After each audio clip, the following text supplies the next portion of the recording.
online loan application na same day ang approval at same day din ang release ng ating ilo-loan sa kanila. At ito nga ay nag-o-offer ng installment, hindi 7 days dahil every 15 days daw po ang pagbabayad. Hello mga ka-London!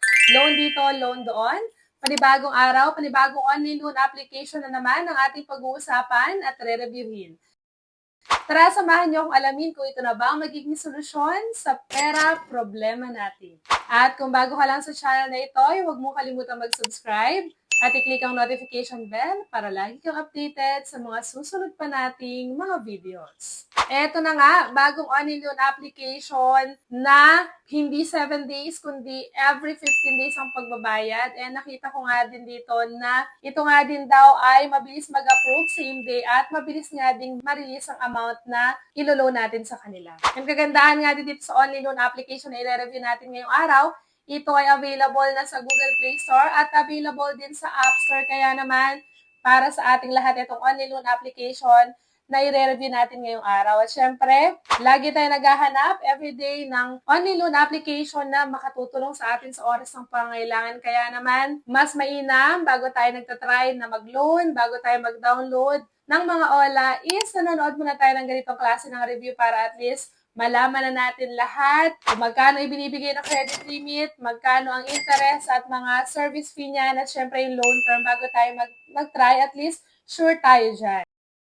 Ayan nga, summer, nakapag-swimming na ba ang lahat? Naku, alam ko marami sa atin ang nagbalak or natapos na rin ang kanilang outing and family time dahil nga bakasyon at sobrang init na talaga ng panahon kaya marami sa atin ang naghahanap ng konting kapareskuhan kaya naman madami sa atin ang lumalabas ngayon at nagbabakasyon, pupunta sa iba't ibang lugar pero syempre, bago tayo makapagbakasyon, kailangan natin ng pera. Kaya naman marami sa atin dyan, after ng bakasyon, naghahanap na ng mga online loan application na pwede nilang mautangan. Kaya naman ngayong araw, ayan na naman tayo sa paghahanap ng bagong online loan application. Pero syempre, kung madalas ka nga ma-reject at hindi na-approve ang iyong application, huwag kang mawala ng pag-asa dahil dito sa ating channel ay namimigay tayo ng instant Gcash giveaway sa maswerteng mapipili.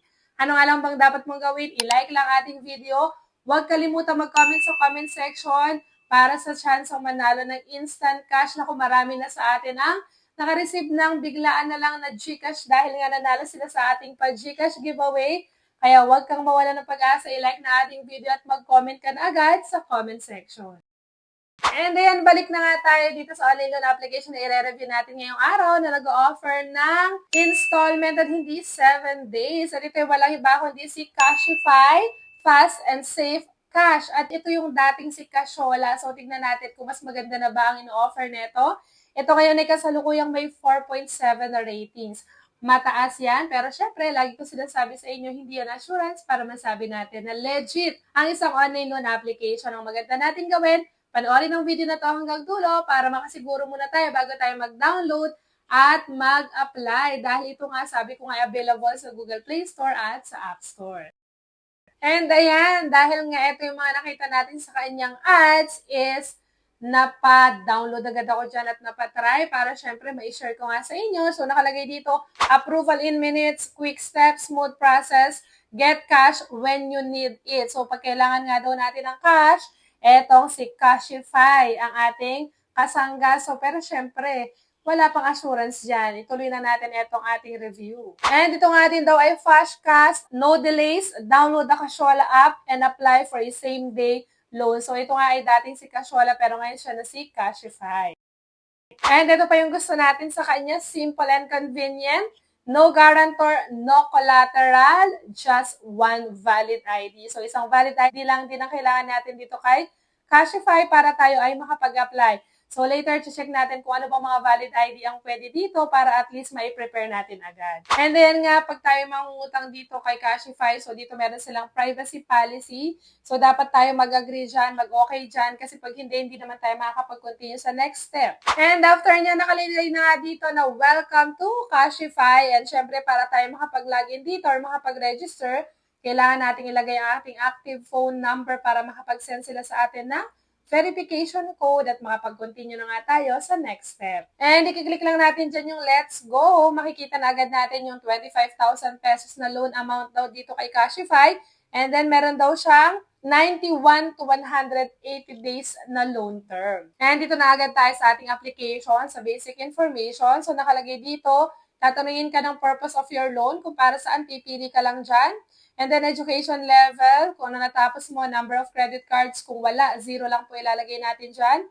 And then residential address, detailed address, email. Dapat active at nakaka-receive ng messages. And then dito naman sa job information, nakalagay dito yung job type natin. And then payroll period, kung tuwing kailan tayo sumasahod. Siyempre kasama din dyan yung monthly salary, dyan nila ibibase kung magkano ibibigay sa ating credit limit. Hindi naman kasi pwedeng bigyan tayo ng napakataas na credit limit, tapos mababa lang naman yung ating monthly income or monthly salary. At ito nga, one valid ID lang kailangan para tayo ay makapag-apply. At speaking nga ng valid ID or isang valid ID, ito yung mga ID na pwede dito or recommended ID type. Pwede ang UMIT, SSS ID, PRC, passport, at other type ng ID na pwede pa is driver's license and national ID. And pagkatapos nga nyo, pipili lang tayo ng isa na available tayo sa mga binigay na yung recommended ID type at other type ng ID is magpuproceed tayo sa facial verification to check kung tayo ba yung naglo-loan or nagamit lang yung ID natin sa paglo-loan. And dito nga kay Cashify, kahit ikaw ay student, ikaw ay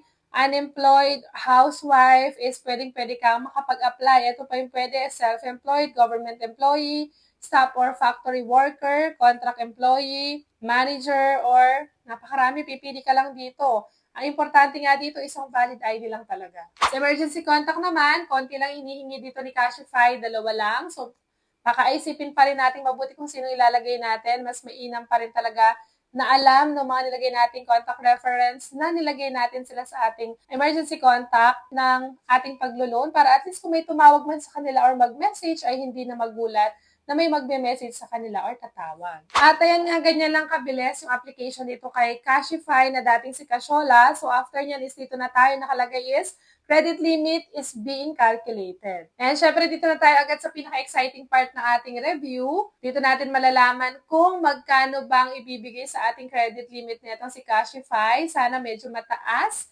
And sana totoo yung kanyang repayment method na every 15 days ang pagbabayad.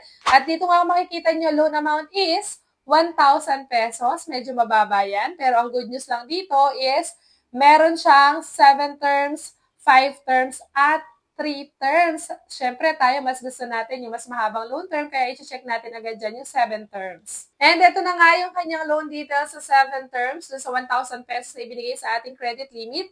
So, dito nga, ngayon, nag-loan tayo is April 26. So, unang pagbabayad natin is after 15 days, which is May 11. Magbabayad tayo ng 325 pesos. So, saan napupunta yung 325 pesos? Yun ay mapupunta sa principal amount na 170 pesos at interest and service fee na 155 pesos. And then, sa pangalawang pagbabayad, after 15 days ulit, ganun pa rin yung babayaran natin hanggang sa pang-apat na pagbabayad, 325 pesos pa rin. Sa panlimang pagbabayad naman natin at saka sa pang-anim na pagbabayad is 297 pesos. And yung huling pagbabayad, hindi na natin kailangan magbayad once na nabayaran na natin lahat yon dahil 0 na yung nakalagay dito. And kapag kakinumpute natin yung apat na 325 tsaka yung dalawang 297 pesos, so magiging total na repayment amount natin is 1,894 pesos. At kung okay nga sa iyo yung ganyang offer na itong si Cashify, is nasa iyo na nga yung desisyon kung itutuloy mo pa rin yung paglo-loan. Pero, ang kagandahan lang dito is ang haba ng kanyang loan term. And, yun nga yung 1,000 pesos natin, halos madadoble siya, pero hindi masyadong mabigat yung pagbabayad. So, ang purpose lang ng ating review is bigyan kayo ng idea kung magkano ba ang mabibigay niya sa ating credit limit, magkano interest at service fee, at syempre yung kanyang loan term. Mas mahabang loan term, mas maganda. At ito na nga lang muna natatapos ang ating review ngayong araw. Hanggang sa muli mga ka-London. Bye-bye!